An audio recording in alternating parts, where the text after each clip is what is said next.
Hey guys, welcome back to the channel. In today's tutorial, I'll show you how to block someone on WhatsApp. So let's get started.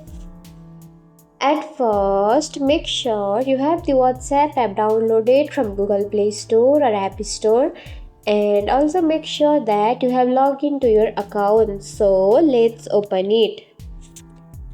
And this is the inbox of your WhatsApp. Now tap on the person's message or person's profile whom you want to block, or even you can just tap like this. Then you can tap on three dot which is available on the top right corner of your screen. So tap on it.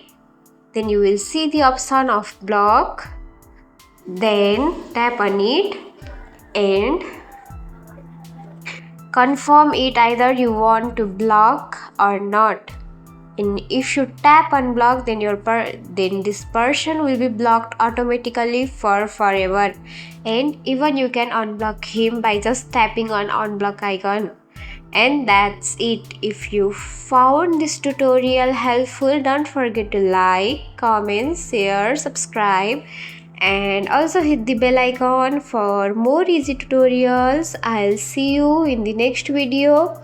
Till then, bye bye, take care, have a great day.